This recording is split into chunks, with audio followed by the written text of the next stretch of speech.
இந்த போர்ஷன் வந்துட்டு பார்த்தீங்கன்னா பால்கனி மாதிரி. ஆனால் அது கீழே ஃப்ளோரோட கீழே தான் செட்டு போட்டது. ஓகே. இது பால்கனி மாதிரி நம்ம வந்துட்டு அந்த சாங்கில் இருக்கிற பெட்ரூம் இது. ஆக்சுவலாக இந்த செட்டு இந்த இடம் இருக்குல்ல, அந்த பங்களாவோட மேலே இருக்கிற மாதிரி தான் நம்ம பண்ணிருக்கோம். ஆமாம், மெயின் பங்களா இருக்குல்ல, ஆமாம், அதோட மேலே இருக்கிற மாதிரி. ஆனால் இது வந்து வேற ஒரு இடத்த போட்டது, வேற இடத்த கீழே ஃப்ளோரில் போட்டது.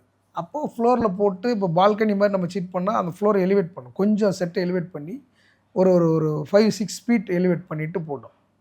அப்போ தான் உட்காந்தா உங்களுக்கு மேலே இருக்கிற அந்த ஃபீல் வரும். அதை வரையும் போது அந்த பேக்ரவுண்டை வரைஞ்சோம். ஸ்கை அவர் வந்துட்டு பெரிய ரொம்ப அந்த பேக்ரவுண்ட் ஆர்டிஸ்ட் சின்ன தம்பின்னு ஒருத்தர், அவனோட பையன் ராம், அவரை கூப்பிட்டு வந்து இங்கேருந்து சென்னையிலேருந்து ஒரு ஃப்ளைட் டிக்கெட் போட்டு வர வச்சு அங்கே வந்து அந்த பேக்ரவுண்டை வரைஞ்சி. இப்போ எல்லா பழைய படங்களும் பார்த்தா ஒரு பால்கனி சீன் இருக்கும். ஆமாம்.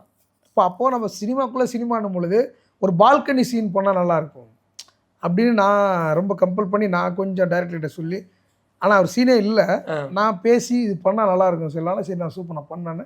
அப்போ நான் பண்ணிட்ட அப்புறம் பார்த்து ரொம்ப நல்லா இருக்குன்ட்டு அப்புறமா அந்த சீனை வந்து அங்கே ஒரு பால்கனியில் சேர் போட்டு சும்மா பேசுகிற மாதிரி ஒரு மாண்டேஜ் கட்டு அது பண்ணதுன்னு வச்சுக்கேன்.